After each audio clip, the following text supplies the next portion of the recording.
We are here with Cody Bison Freeman. He fights at LFA 73 this Friday, August 2nd, over at the Bomb Factory. That's pretty cool that they're back over at the Bomb Factory. And this is taking place in Dallas, Texas, which, I mean, most of your fights have been in Texas, right? Yeah, for the majority. Apart from two I've had in Louisiana, I've pretty much stayed here in the Lone Star State. And how did you like Louisiana? I love the commission. It's great. I mean, I showed up. They're like, "Hey, you're on weight?" I was like, "Yeah." Like, "Is your opponent here?" I was like, "I don't know." They're like, "Well, if you find him, you just step on the scale and be done." So, I mean, as soon as they said that, I went scrambling looking for anybody that looked like a Carlton Lofton. So I was going up to everybody. So it was great. Whereas, I'm not gonna lie, here in Texas, they are a bit slower. they show up at 12 and they don't show up till 2 themselves. Okay. Yeah, I always find it interesting when you travel to fight, especially when like most of your fights take place in your home state. So I always like getting a little bit of insight, especially with Louisiana, because my co-host, he's from Texas, and his wife is from Louisiana. So Louisiana's an interesting state all around. So it's always a fun trip. All right, well, the Bison here, he can be followed on Twitter at @ThatKidFreeman or on Instagram at @C_Bison_Freeman. And I did my homework. We're on Facebook at the Bison Freeman. That's how you can follow Cody here. I'm going to go ahead and turn things over to the co-host, Jonathan. What you got for Cody? Hey, how's it going, man? I just want to start off by saying thank you for giving us your time this evening. I really appreciate it. Oh no, absolutely. Anytime I can get that more exposure, the better. I appreciate you guys reaching out and giving me this opportunity. Hell yeah. My first question I got for you. You probably get asked this a lot, but how did you get your nickname Bison? It's a little weird.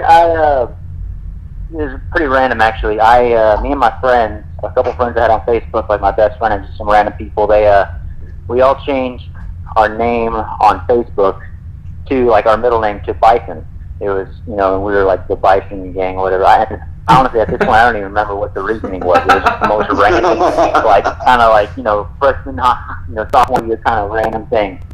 And I was lazy, and I never changed it back from Bison. So when I started fighting, I had promoters. They would have me on Facebook. So when they would do my paperwork, they would actually put my middle name down as Bison. They thought that was my legit middle name. And it kind of got to the point where I was like, you know what? Everybody just knows me as that. So we're gonna be Cody Bison Freeman. That's fucking cool, man. That's awesome.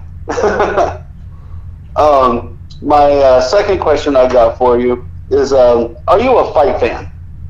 Oh, absolutely. I can watch fights all day, every day. Who is your favorite fighter and why? Oh, tough, man. If you had asked me a few months ago, I would have told you to keep that Dillashaw. Oh. Yeah, I mean, I still got love for Dillashaw, but he's kind of gotten out of my spotlight there as my favorite. But and before that, I guess I just have a history there. Before that, everything was Dylan Jones. So some guys with some history. Yeah, no, I guess I got a history of just liking people that kind of bend the rules there. So currently my favorite fighter is probably Max Holloway. I just love his style, man. Just constant. He doesn't have a ton of power, but he's just constantly in your face. He's constantly bringing the fight volume, and I just like how smooth he is with his striking, man. I like to emulate some of that in my style as much as I can. So I guess that means you caught UFC 240 this past Saturday. Yes, I did. What did you think of Holloway's performance? Man, it was about what I expected, honestly. I'm not gonna lie, I was surprised at how often he stuffed Frankie's takedown. Mm-hmm. I figured that Frankie would have got him down to the mat a little bit more, but Holloway, man, he's just constantly evolving, constantly getting better, and he knew that's what Frankie was gonna bring. And I'm a fan of both. I mean, who's not a fan of Frankie Edgar? but Holloway brought it, man, and just did what he does. Yeah, I thought it was a very entertaining fight. Yeah, Holloway, he just kept coming and coming, and Edgar just couldn't. He couldn't counter anything. No, he just couldn't get over that reach advantage, honestly. Exactly. My very final question I got for you this fine evening. I'm going to change it up just a little bit. I asked the same question, but I'm going to ask a little something extra, okay? All right. It'll be a two-parter. So the first part of it is, what do you like to do in your spare time while you're not training? Spare time when I'm not training. Well, honestly, I like to I'm a big movie fan, so I mean, if I'm ever free and it's not midnight, I'll head over to the movie theater and see what they got going out. Anything new. I don't care if it's got some hype behind it.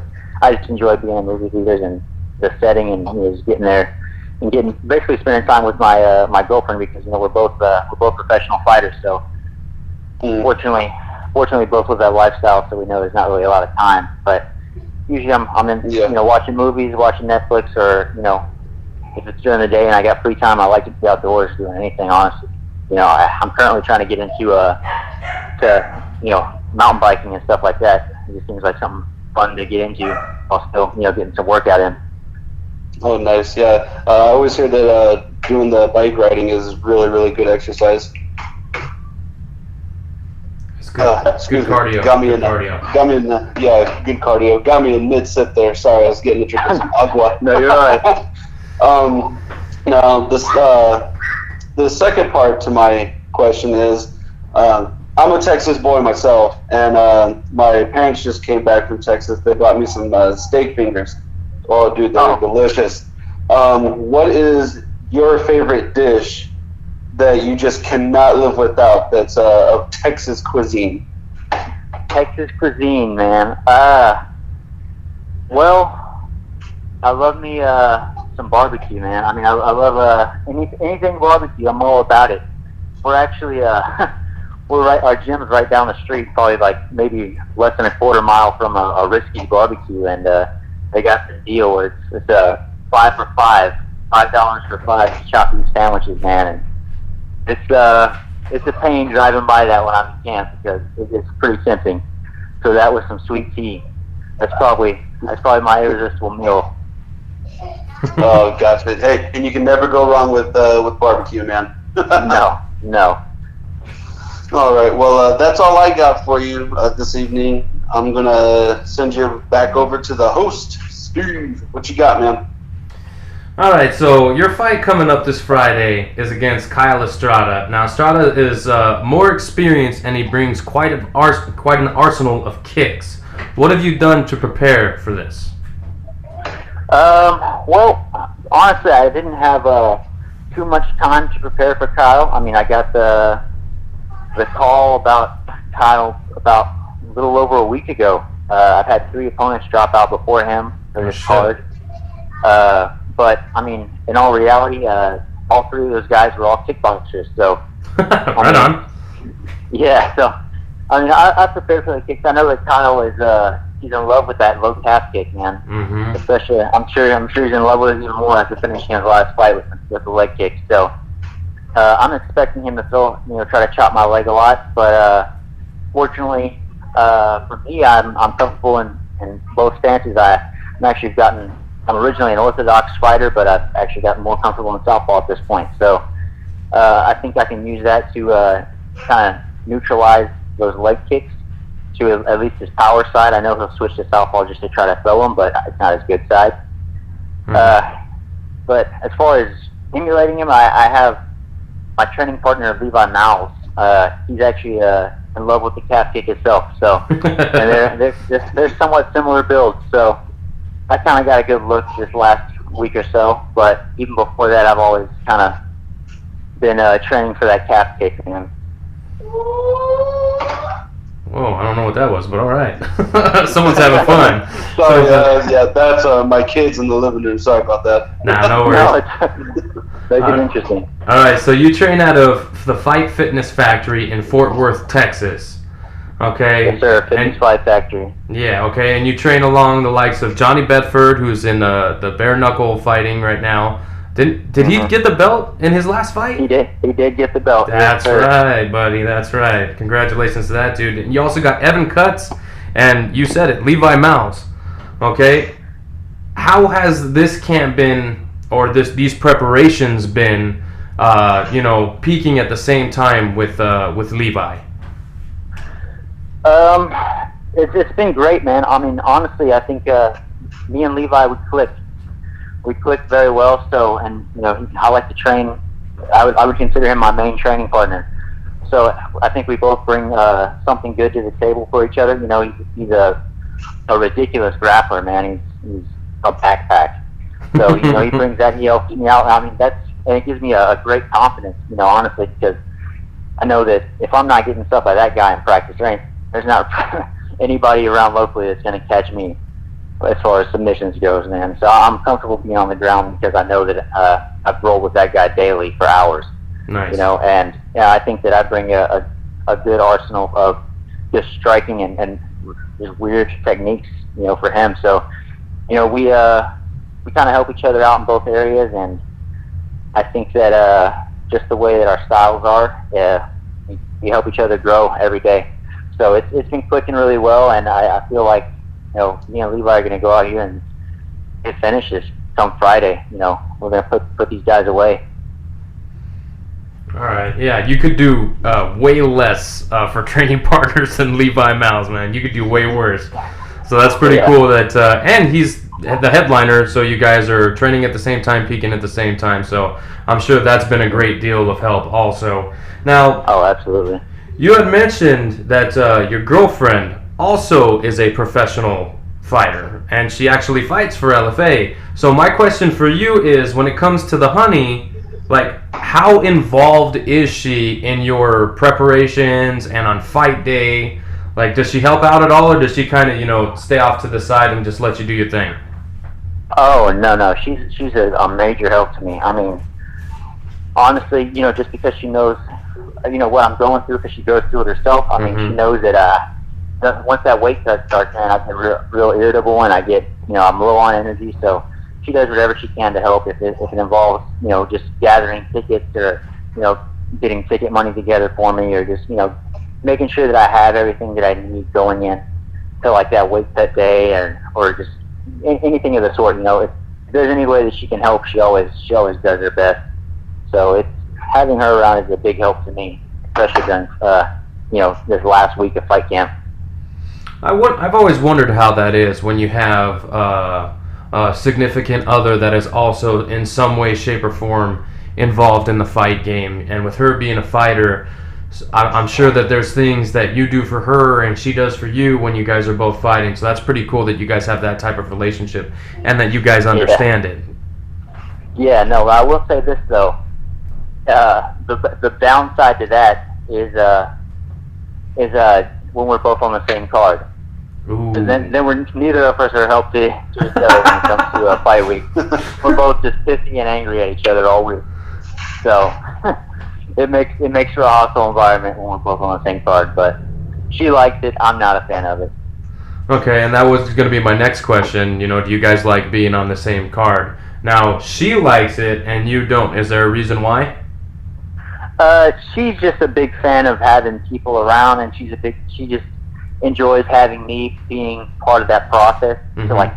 So in depth to the point that we're both cutting weight at the exact same time. We're both kind of feeling the exact same thing. Down to the exact day. So she enjoys that aspect of it, and just kind of I guess she thinks it's like a bonding thing for her. For me, it's like I said, I don't enjoy being irritated with each other, and it's very easy to get irritated when you're both cutting weight. Yeah. You can't really drink. So, and it's just like I said, at that point I don't really have her help during the fight week, and she doesn't have my help, and it just makes things kind of crazy. Okay, and do you have like a vice or like a way that you deal with things when they're starting to get down to the nitty gritty with the weight cut the closer you get to fight night? a way that I deal with things. I mean, not necessarily anything specific. I just like to remind myself of why I'm doing this, and that I've been doing this for so long, between cutting weight for wrestling, grappling tournaments and all that good stuff, that this is nothing new to me. So if I can get through a couple of days of hardships and stuff like that, it's no big deal. It's all worth the glory in the end. Yeah, and another question that I'm sure that my co-host actually wanted to ask was, how did you get into MMA? Well, it kind of started with wrestling, I started wrestling when I was a freshman in high school, and I got involved with a guy named J.J. Holmes. I was doing wrestling privates with J.J. Holmes. He was a D1 wrestler, and at the time was fighting professionally. So I was kind of around the scene while I was in high school, and after I got back from college, wrestling in college, I didn't really have anything to do, and I still had that competitive edge. I wanted to compete, and I was invited by, at the time, JJ and his best friend, Rocky Boudry, had just opened up a gym, All American MMA, over here in Keller, and they kind of invited me out to come train for free, and obviously, I'm not going to pass up free training, so I went out and gave it a shot. Started training some jiu-jitsu, and after about a month, I had a bunch of people asking me, when are you going to step in the cage? That's what your plan is, right? And I kind of thought about it, but it was never really anything serious. So after thinking about it, I started training some striking. Realized I was terrible at it. As a wrestler, it was hard to pick up, very, very stiff. So I straightened that out a little bit. Took my first fight like 4 months later, and after I had that fight, man, it was just, I loved it. I knew this is what I wanted to do. Okay, and before you had gotten involved physically, were you a fight fan before that? Yeah, I was always a big Chuck Liddell fan. Yeah, I love watching Chuck Liddell, man. So that was he's probably, I don't know, overall he's probably my favorite fighter of all time, just because he got me into the sport, and he's a wrestler. He's kind of similar to how I like to fight. He's kind of just a sprawl. You're a wrestler, but he'd rather stuff your takedown and strike with you. Yeah. So he's got that sprawl and brawl. I was always a fight fan. As soon as I think I first watched, maybe 7th grade was the first time I watched a UFC event. Okay. Well, it's a pretty cool transition that I see a lot of wrestlers making, with their wrestling career ending and not having anything to do after that. Fighting just kind of seems like the natural way to go. You know what I mean? Yeah, no, in all honesty, it's kind of, there's not really anywhere to go after wrestling, I mean, unless you have the aspirations to go to the Olympics, and, I mean, you truly have the ability to go out and win a gold, or, pick up, big sponsorships and stuff like that. There's no money in it. So if you want to actually transition wrestling into making money at all, MMA is the next step. Now, did you ever think about giving professional wrestling a try? No, not at all. I used to watch a lot, when I was younger, but it was never something that really crossed my mind. Okay, now let's just say, maybe there's an injury that kind of forces you out of MMA. What would be the next step or the transition? Would we go into coaching, or would we go into maybe some grappling? What would you do instead of MMA if you didn't have it? If I didn't have MMA, honestly, sports out from an injury, I would try to go into coaching of some sort. I enjoy being around this, so I couldn't imagine my life, not being around this every day.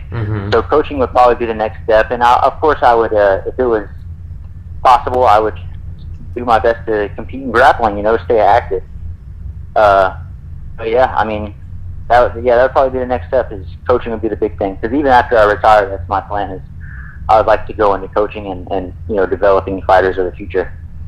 Now, would you ever think about opening up your own gym or something like that, or just coach at a gym that you've been training at?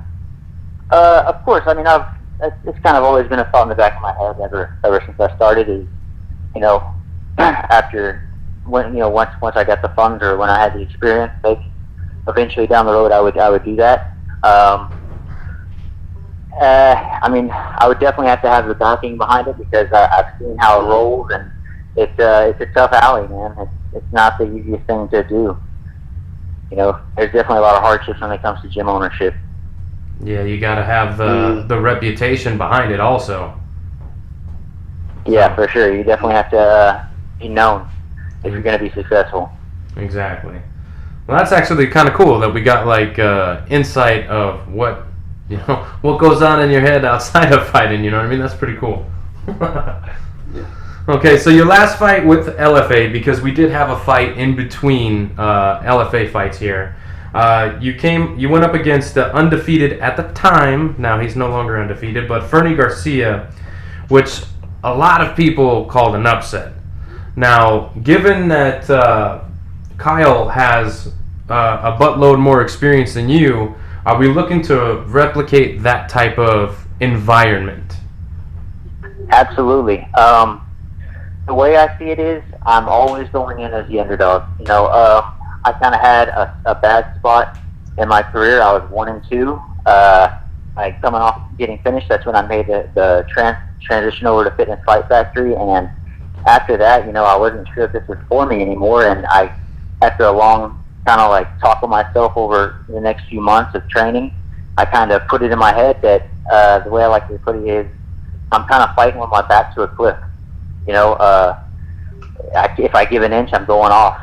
So that's just how I like to fight. I like to come in as the underdog, being pushed backwards, and if I take that loss, if I give up just a little bit, I'm falling off that cliff, and that's the end of it. So I consider myself the underdog in this fight. Kyle has a ton of experience. He's a great fighter. He's a scrapper, and it just gives me more motivation.